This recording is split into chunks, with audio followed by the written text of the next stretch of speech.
Mortara, suo figlio Edgardo, è stato battezzato. Ho l'ordine di prenderlo. Cosa?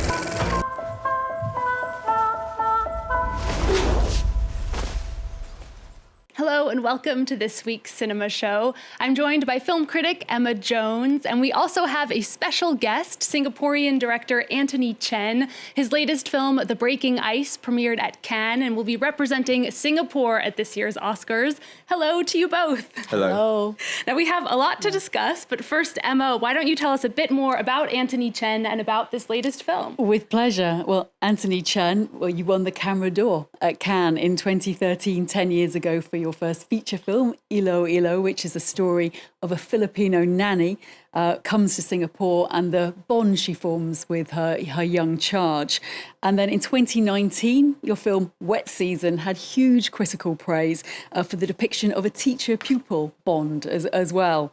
2023 has been a busy year for you, I think, Anthony, as well, because you've premiered the film Drift with Cynthia Erivo, and that was at Sundance. And meanwhile, The Breaking Ice, which of course we're going to discuss today, premiered at Cannes in the Uncertain Regard section. And The Breaking Ice is set in a cold winter in northern China when a shy young tourist, Hao Feng, played by Liu Haoran, meets a tour guide, Nana, played brilliantly, I must say, by Jo Dong-yu, and her Korean friend, he's played by Xu Shao. Over the course of several days, these young people in their 20s form a life-changing friendship. And I've got to say how much I love this film, actually. Beautiful thank you so film. much. And I loved it as well. Yeah. The film is beautifully shot. Let's take a look at The Breaking Ice.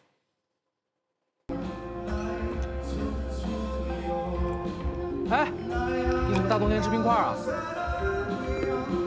让人带着表，我们下辈子都买不起。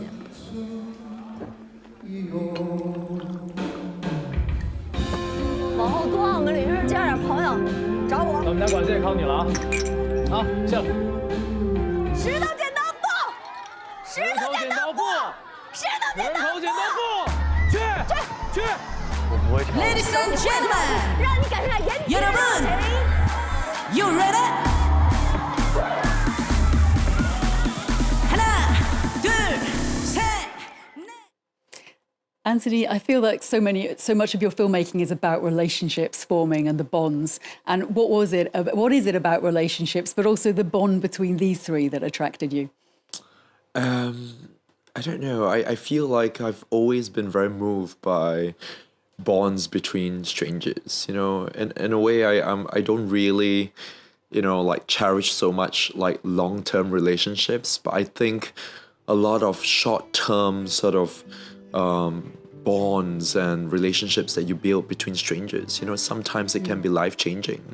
Sometimes in that short few days, in that short moment, someone comes into your life and that person might have left so much of themselves in you, and it helps to change you completely. Nice. And if you were to look at all my films, it's always exploring the intricate bonds between two strangers. In my first film, it was a Filipino nanny and a 10-year-old boy. In the second film, it was a teacher and a student.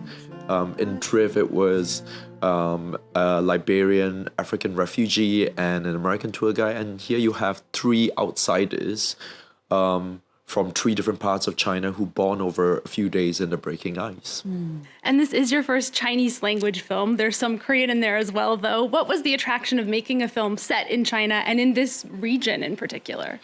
I think coming off the pandemic, I really wanted to break out of my mold. I wanted to, push myself and find a different possibility, which is why I chose not to make this film in my home country, Singapore. I grew up in a tropical country, 24 to 32 degrees. But I decided I'm going to make a winter film. And I told the Chinese producer, if we're going to make a winter film, we're going to make a proper winter film. We're going to go to the coldest place in China. So I discovered this place in the north of China. It's called Yanji. And we shot in extreme conditions. It was minus 20, minus 30. Wow. But I think because, I'm a tropical boy, I grew up in summery Singapore, I like to think it's probably the warmest winter film you've ever seen. Certainly the love story is the love between these three people is something that's really warm. You also do explore topics of, mental health in the film. Do you think this particularly speaks to young people and particularly their experience with the pandemic? What were you thinking? I was reading so many articles during the pandemic. I thought, I'm not sure is it because of loneliness or what is it, but somehow there were so many articles written about this generation of youth. I remember on The Guardian there was Britain's lost generation, and there were articles coming out of China about the idea of tangping, literally lying flat, stopping your work, chilling out, just not having a real sense of material pursuit. And I was reading so much about it, and I felt like there was a general sense of anxiety. There was a general sense of melancholia. It felt like, the young people they felt disappointed, they felt let down, whether is it by the previous generation, by the establishment, by the governments, by society. Even though there were different sort of like pressure factors, amongst different individuals, but it felt like there was this collective sense of melancholia that I was feeling.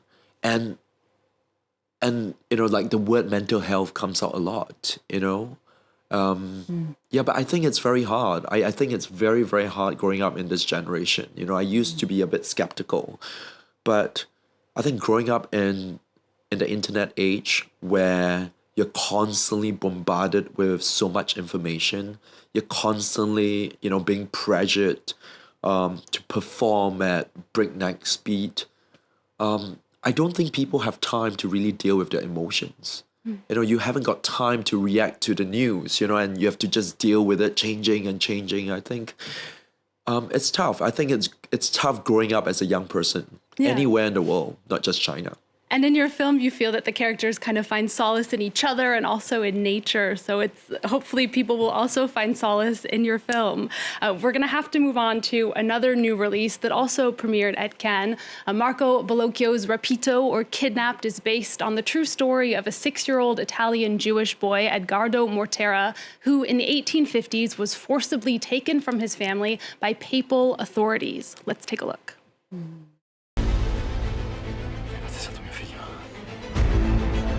Hai battezzato mio figlio?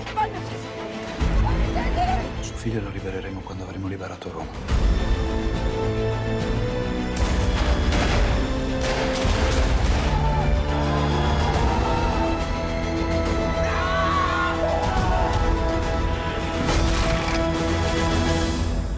Questa è la tua famiglia adesso.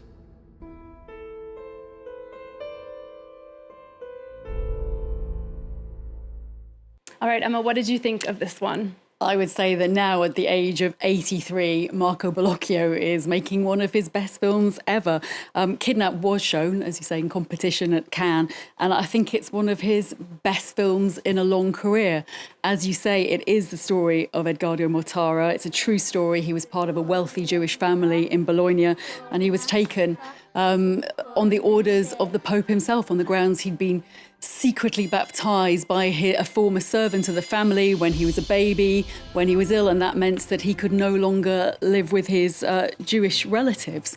And even in the 1850s, this caused an absolute scandal. Now, Bellocchio doesn't make the film sentimentally, but that doesn't lose any of the horror of the situation, really. I think the audience feels absolutely devastated as they're watching his parents, give up this child. And I've got to say, the central performance by Enea Sala, playing a 6-year-old boy with such gravity, such emotional depth, standout performance of the film. And Anthony Chen, you also worked with a young actor in your film, Ilo Ilo. It seems you've had a good experience because you have continued to work together. Yeah. I made the first film with him when I discovered him at 11. That's Ilo Ilo. And then I made a second film with him called Wet Season, and he had turned 17. And in fact, I'm making a third film with him. And it's a film called We Are All Strangers. He has turned 21 now. It's 10 years later. And it's really his coming of age. And it's going to be third and final part of my growing up trilogy. Wow, it sounds so exciting to see him grow up through cinema. Finally, we're going to end with the first film in a decade from legendary Japanese animator Hayao Miyazaki.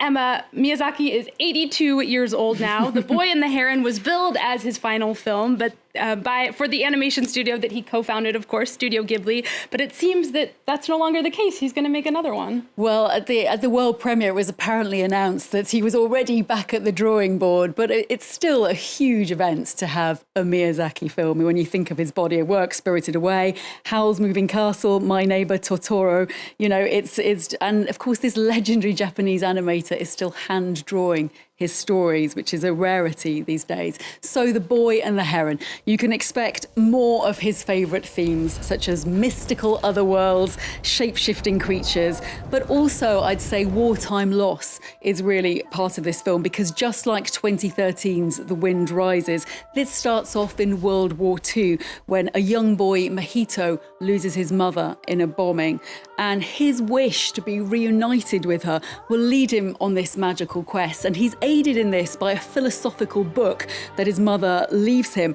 And this is a book that really was published in Japan in 1937 by an author called Genzaburo Yoshino, and it's called How Do You Live?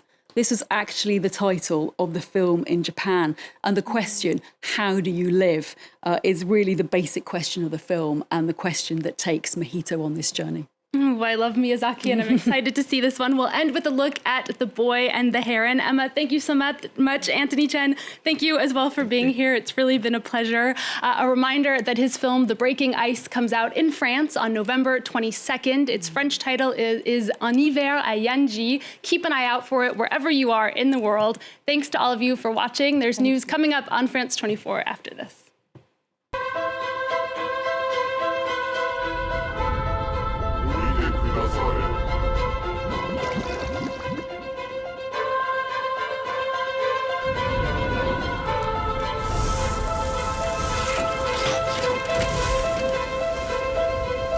お待ちしておりましたぞ。